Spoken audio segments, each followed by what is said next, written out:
Hello, guys. Good morning to you. Today, I'm going to talk about some reasons why the Mughal Empire has been fallen down. Right? Actually, Mughal Empire around 900 years. The Mughal Empire was controlled. India was controlled. India, Afghanistan, and some of the Pakistan present days has controlled by the Mughal Empire. So this Rajdhani and this Mughal Empire, it was began fall of the Mughal Empire began in 1707, right? After Asun Jahab's death, Asun Gizab means he's the one of a great emperor and king of Mughal Empire. And even though Mughal rules were still in the power, they did not hold the same powers as the previous ones.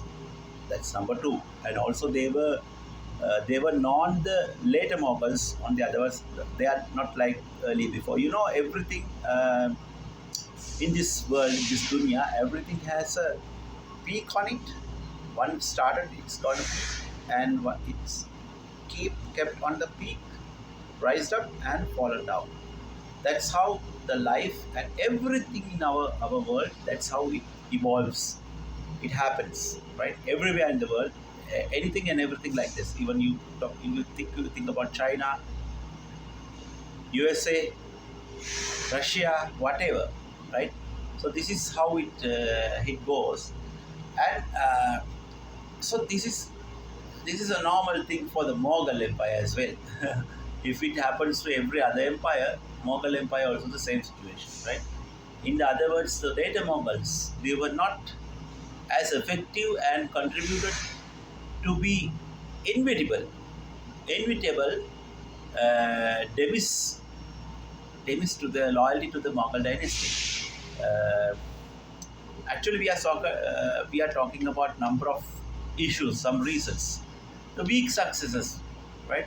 The number of reasons why the Mughal Empire has fallen is one of a reason is of weak successes. They are not strong enough. Actually, they were not strong enough, and the foremost reason of the for the fall of Mughal Empire, Mughals was the inefficiency of the later rules. You can say, for instance, let's say the Bahadur Singh, when it comes to power, he was only 63 years old. It was very late. He should get retired at that time, which is already made him less less than ideal choices. He's not. His half of the brain is gone, right? He didn't have vigor or zeal to control the empire or even extend it. Or even there were other rulers after him that followed the same path, like Jahandar Saha, Muhammad Saha, uh, those successes. For those for those successes, luxury and the wealthy were only the priority, and they revealed in it only. They don't think about the people and loyalty to the empire. And there was incapable of suppressing revolts or mutants, mutants or mutinies, and they were involved like a conspiracies to power struggle. Like a you can say present days we talking about Game of the Thrones. So so this is how it goes. This is the main reason, one of the main reason, the foremost reason, the weak successes of the Mughal Empire. And secondly, influence of the nobles. Under the Mughal rule, there was four division of nobility. You can talk about the nobility: Turainis, Iranis, Afghans, and indigenous Muslims. Indigenous Muslims, they are kind of dangerous people. So once the nobles understood uh, their loyalty meant nothing, the nobles, once they understood their loyalty to nothing, they are not immune to deliberate, deliberate, deliberation of our, oh, some kind of they were, it's a contradiction. So they have gone. They were fed up actually. They started to fighting, occupy more jagirs and high offices. To growing influence of the nobles was evident, and they formed alliances with the Zamindiras and regional governors and the chieftains. They collected all the income of the jagirs and limited the number of troops in the army, thus weakening the military. You should not, any country, it happens in Sri Lanka also present days. We should not decline our army by the numbers. Then we are outnumbered. We are outnumbered. This is very dangerous issue. We have to keep someone in the army. So the second reason, of course, incompetence in the Mughal army. Another reason behind of the fall of Mughals, of the unproductive military force, right? Due to the relaxation of the rulers and the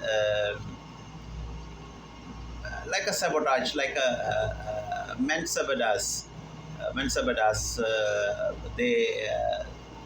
They began to possess wealth and themselves, and instead of using the maintenance and improvement of the army technically, and also like resources like humans. Moreover, there were no direct contact between the emperor and the troops. This is a big issue. Also, big mistake, which led the lack of discipline in them. Also, they were not punished on their crimes, and there were no action was taken to overlooking their duties. And the army once contributed the consolidating territories had become a mob by now. This is one of the reasons. And British and also Portuguese, Spanish invaders came also. That was one of a big reason behind on the Mughal decline, right?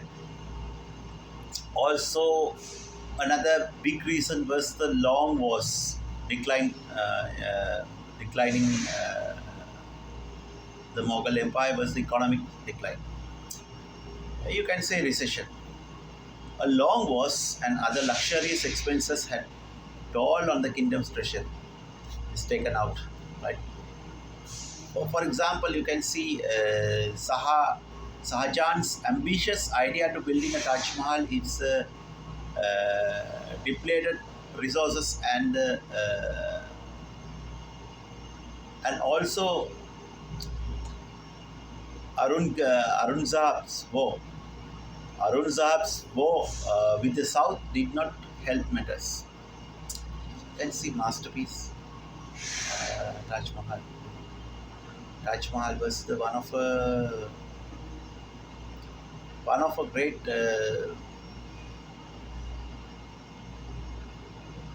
you can say constructive masterpiece in the human civilization.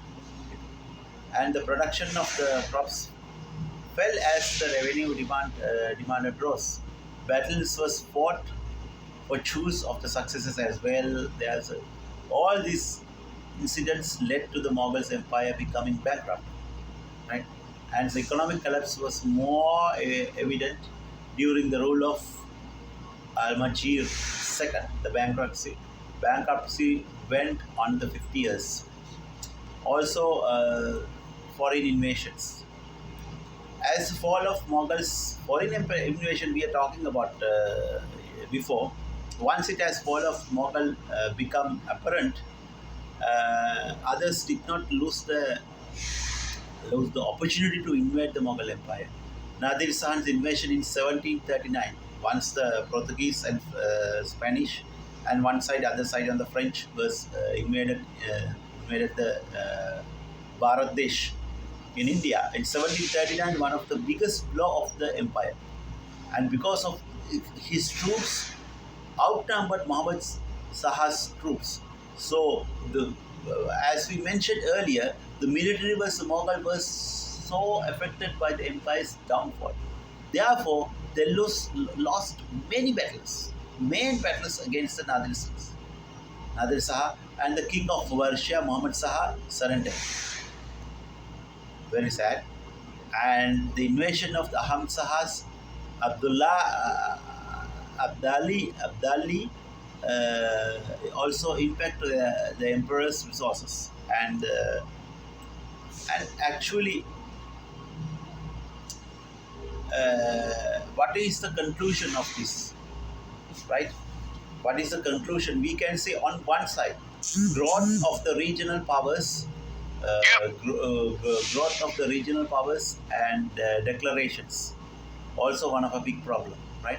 And the entire Mughal Empire was effectively controlled by the Delhi and the great Mughal emperors. However, rising up the regional powers, small states, small provinces, it was a huge effective for them, right? And it was so difficult the later Mughals to do the same as before, and their administration over such a vast territory was ineffective. They don't have resource, they don't have money. They think about their personal perspectives and personal happiness and the luxurious life only. They did not think about to improving their army and defensive and constructive and some credible ways to improve it. And the growing the power of the provinces eventually led the fall of the Mughals and the disintegration of their entire empire. Entire empire. So, what is the conclusion of that, right? So, we can say the fall of the Mughals was the result of numerous events took place during the extent of period of the time and the wrong decisions made by the empires. And however, the major issues that was especially reasonable and also responsible for the fall of the wrong choice of successors. Number one, wrong choice of the successors, right? Even today, that is very important for us, people like us, like our country. Wrong choice of the successors, wrong choice of the politicians, wrong choice of the kings, and in fighting among nobles, uh, deterioration of the army, economic decline, attempt the size of the empire through foreign invasions, and the lack of administrative proper skills, like unprofessional people, right? And the lack of administrative skills that resulted the rise of the independent provinces, and therefore focus closely on these issues Mughal could be understood. Right? This is how it goes. So, sorry for that. But anyway, one way it is happy because if they were rising up, we don't have the Buddhism in Sri Lanka these days. Right? There's a very big issue in that if it happens. So that is all about it. That's how it goes, and that's how it was started. And everything in this dunya will rise up, will on the peak, on the top, it will live on the top and it will fall on down. That's how it happens. Anytime it happens like that way only it happens. So we cannot say anything for that. And this is obvious thing. This is a normal thing in everywhere in this world.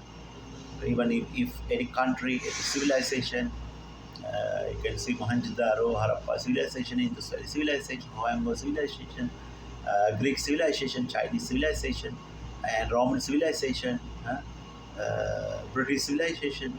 There are so many civilizations, right? And German civilization. It was slowly raised up and slowly gone down, right? Arabic civilization, many. Nile civilization, Euphrates Tigris civilization, Inca civilization, Maya civilization. This is all about us, all about the humans. So we have to find out always how to make the good impact, and as a country, as a nation, what are the challenges to understand and make it properly finance and make it properly manageable.